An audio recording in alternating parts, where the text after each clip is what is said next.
वेद वेदांत घोषैश्च गीता पाठैर्मुहुर्मुहुः बौध्यमानो तदा तेन कथम चिच्चोत्थितो बलात्। नारद जी ने वेद वेदांत का पाठ किया, गीता पाठैर्मुहुर्मुहुः गीता का बार बार पाठ किया, लेकिन ज्ञान वैराग्य को तरुण अवस्था प्राप्त नहीं हुई।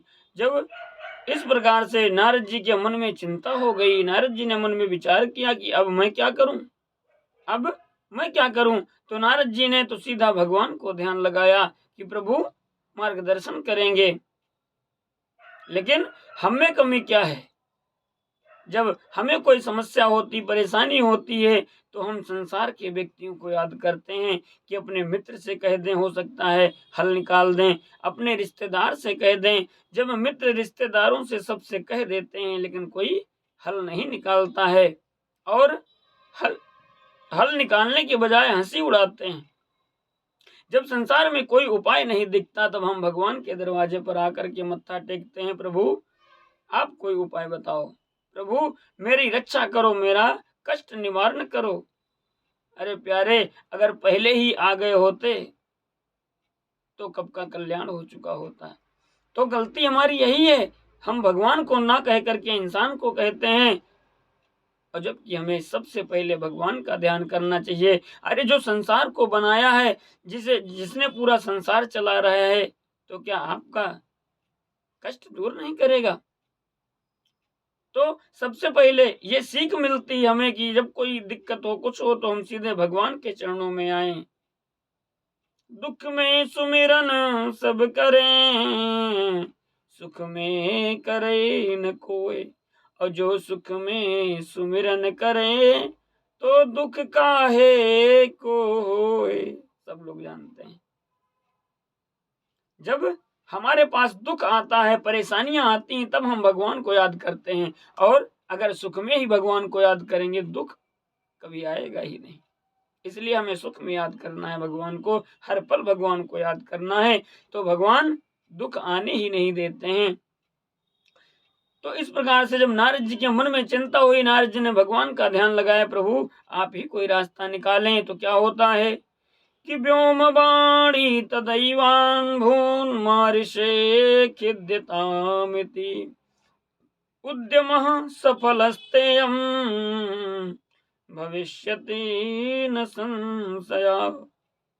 आकाशवाणी हुई कि हे नारद जी, आप जो उद्यम करने जा रहे हैं उसमें आप सफल हो जाएंगे, लेकिन जरूरत है सत्कर्म करने की, सत्कर्म करो।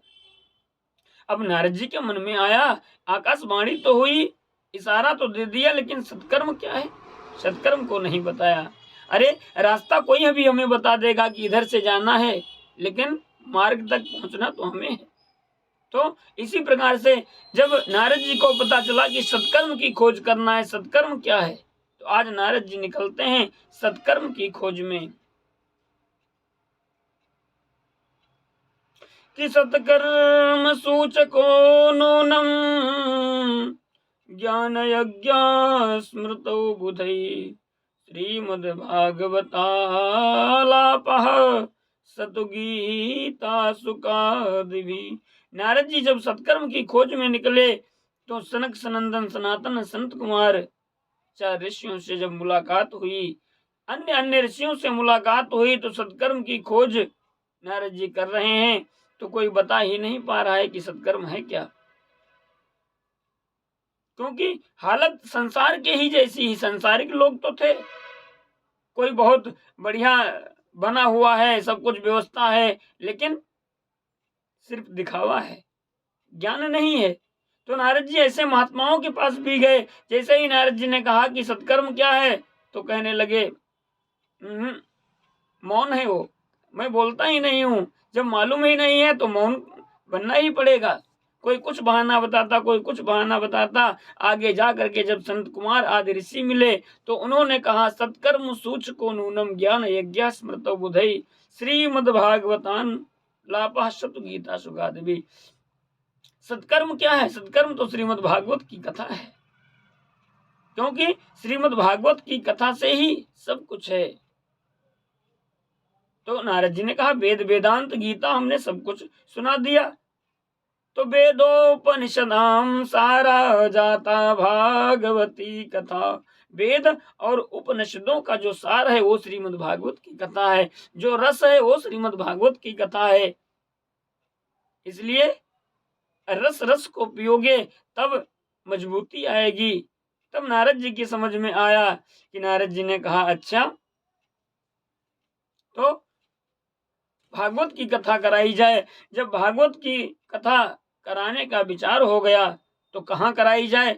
संत कुमारों ने कहा कि शृणु नारद वक्ष्यामो विनम्राय विवेकिने गंगा द्वार समीपे तु तटमानंद नामकम।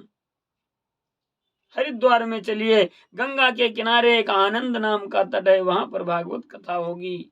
अब नारद जी ने सोचा कि भागवत कथा करेगा कौन, लेकिन नारद जी के मन में विचार आया कि नहीं, भागवत की कथा तो सनत कुमार आदि ऋषि करेंगे, आप ही व्यास बन जाइए और हमें कथा सुना दीजिए। आज ये अवसर आया है।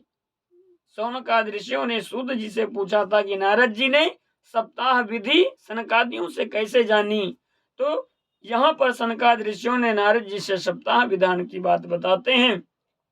और नारद जी भक्ति ज्ञान वैराग्य के दुख को दूर करने के लिए भागवत का संकल्प लेकर के आज कथा सुनने के लिए जा रहे हैं।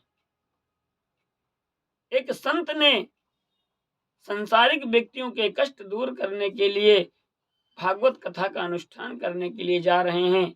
और हमारी दशा तो ये है कि हम जब दुख में होते हैं तो भगवान से कहते हैं कि हाँ भगवान, मेरा ऐसा दुख दूर हो जाए, हम आपकी कथा सुनेंगे। दुख दूर हो जाने के बाद भी हम भूल जाते हैं, सुनते नहीं, ऐसी हालत है। तो निश्चय कर सबने किया हरिद्वार प्रस्थान, सनत कुमार ने तब किया शुभ सप्ताह विधान। सूत जी सौनकादि ऋषियों से कहने लगे, ऋषियों, जब कथा वहां पर प्रारंभ होने जा रही थी तो सब संत महात्माओं को पता चला कि अरे हरिद्वार गंगा नदी के किनारे, वाह वाह क्या आनंद है, कथा होने जा रही है। तो आज सभी ऋषि मुनि वहां पर पहुंचने लगे। कौन कौन ऋषि गए हैं कि भृगुर वशिष्ठ गौतमो मेधातिथिर्देवल देवरातो रामस्तथा गाधिसुतश्च शाकलो मृकण्डुपुत्रा त्रिज पिप्पलादः। भृगु वशिष्ठ च्यवन गौतम ऋषि मेधा देवल देवरात गाधी मृकंडु अनेक ऋषि मुनि वहां पर पहुंच गए कथा सुनने के लिए। यही फर्क है, पहले जब कथा होती थी जहां जहां पता चल जाता था तो सब लोग दौड़ दौड़ के जाते थे कथा सुनने के लिए। और आज पता लगा हमारे मोहल्ले में कथा हो रही है, हमारे घर के पीछे कथा हो रही है, लेकिन हम घर में लेटे हुए हैं। किसी ने कहा कि भैया चलो कथा सुनने, तो बोले नहीं, हमें यहीं से सुनाई दे रही है। ऐसा आलस्य है। इन्हीं कारणों से हमें दुख की प्राप्ति होती है। अरे भागवत की कथा सुनने को मिल जाए, कितनी दूर हो, हमको दौड़ के पहुंचना चाहिए। तो सनत कुमारों ने भागवत की महिमा को बताया कि श्रीमद् भागवत की कथा सदा ही श्रवण करनी चाहिए। सदा सेव्या श्रीमद् भागवती कथा। श्रीमद् भागवत की कथा तो सदा सेवन करने योग्य है, सदा सुनने लायक है। मनुष्य को चाहिए कि जब तक जन्म रहे तब तक कथा को सुने। आगे आएगा वर्णन, आप सुनेंगे। तो कहने लगे कि सदा सुने, कब तक सुने, तो कहने लगे आजन्म मात्रमपि येन सठेन किंचित चित्तम विधाय सुख शास्त्र कथा न पीता चांडाल वच्च खरवद्वतते न नीतम मिथ्या स्वजन्म जननी जनि दुख भाजा। आजन्म मात्र मपेन, अरे जिसने अपने जन्म में कभी भागवत की कथा नहीं सुनी, सठेन ओसठ है, मूर्ख है।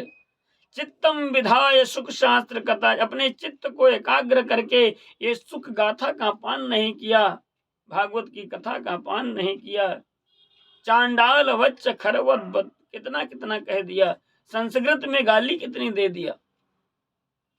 ये जो है चांडाल वच्च खरवत, चांडाल गधा, ऐसी ऐसी गालियां भी सुना दी ऐसे इंसान को जो कथा नहीं सुनता। कहते हैं कि वो तो अपनी माँ का सही संतान भी नहीं है, ऐसी ऐसी बातें कह दी। इसलिए हर एक मनुष्य को सदा कथा का सेवन करना चाहिए, और जब कथा का सेवन करता है तो सारे दुख दूर हो जाते हैं। और जब इस प्रकार से भक्ति देवी नारद जी के सहित में सब लोग कथा श्रवण कर रहे थे, तो उतने में ही ज्ञान वैराग्य का तरुण अवस्था आ गई। भक्ति देवी तरुण हो गईं, और भक्ति खड़े हो करके नाचने लगी वहां पर कि भक्ति सुतौ तो तरुणो गृहीत्वा, भक्ति सुतौ तो, भक्ति के सुत जो थे वो तरुण हो गए। प्रेमैक रूपा सहसा विराशित, श्री कृष्ण गोविंद हरे मुरारे, नाथेति नामानि मुहुर्वदन्ति। भक्ति देवी खड़े होकर के नृत्य करने लगी, भजन गाने लगी और बहुत प्रसन्न हो गईं कि धन्य है श्रीमद् भागवत की कथा जो ऐसे कष्ट को भी दूर करती है। जब भक्ति देवी खड़ी होकर के नाचने लगी, कीर्तन होने लगा, तो जहां पर भी कीर्तन होता है तो भगवान से रहा नहीं जाता। जब कीर्तन हो गया तो भगवान से नहीं रहा गया, और भगवान उस सभा में आकर के प्रकट हो गए। बोलिए श्री कृष्ण चंद्र भगवान की जय। जब भगवान वहां पर आ गए, प्रकट हो गए, भगवान ने कहा भक्ति देवी से वरदान मांगो, क्या चाहती हो। तो भक्ति देवी अगर चाहती तो यही वरदान मांग लेती कि हमारे और हमारे पुत्रों पे कभी दुख ना आए, हम सदा सुखी रहें, यही तो मांग सकती थी। अगर भगवान कहीं हमसे कह दें तो क्या मांगेंगे हम, यही तो मांगेंगे, हमारे घर में कभी कोई परेशानी ना हो, कभी कोई कमी ना हो, यही मांगेंगे संसार की वस्तु। लेकिन भक्ति देवी ने क्या मांगा है। भक्ति देवी ने कहा जहां जहां आपकी कथा हो, जहां जहां आपका कीर्तन हो, आप किसी न किसी रूप में वहां पर अवश्य पधारें, विराजमान हो, ऐसी हम कहने की अभिलाषा रखते हैं। भगवान ने कहा ठीक है, लेकिन हमें स्थान कहाँ मिलेगा, जब हम आएंगे तो हमें स्थान कहाँ दिया जाएगा। जब कोई आता है भाई तो उसे स्थान एक दिया जाता है बैठने के लिए। तो भगवान ने कहा हम कहाँ स्थान पाएंगे।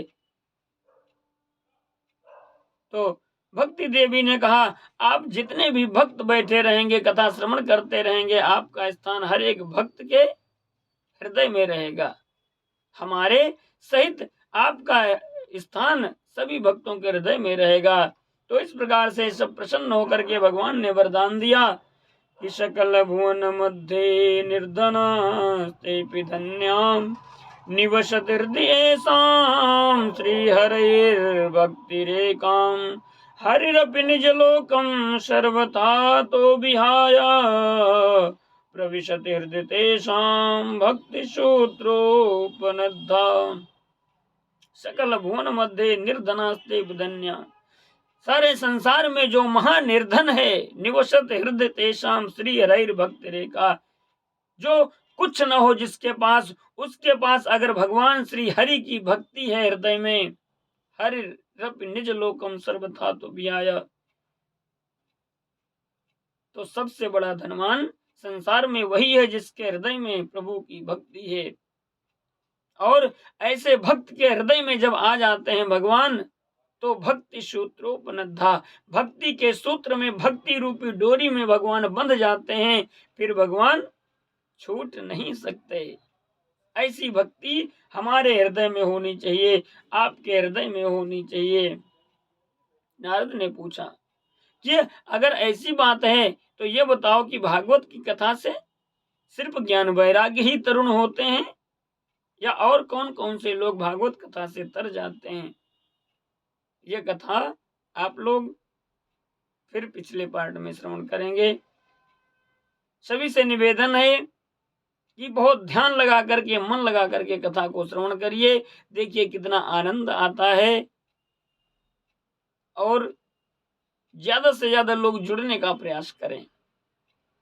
जब से हमने एक कथा का प्रशिक्षण शुरू किया है, बहुत लोग हमसे जुड़ चुके हैं। कई लोगों का फोन भी आता है, तो फोन पे तो सबसे बात नहीं हो सकती, इसलिए सब लोग अपने अपने विचार जो है कमेंट बॉक्स में लिखें और ज़्यादा से ज़्यादा शेयर करें कथा को और ज़्यादा से ज़्यादा सुनें। चैनल को सब्सक्राइब करना बिल्कुल ना भूलें। प्रेम से बोलिए राधे राधे। वृंदावन बिहारी लाल की जय। श्रीमद् भागवत महापुराण की जय। श्री सद्गुरुदेव भगवान की जय।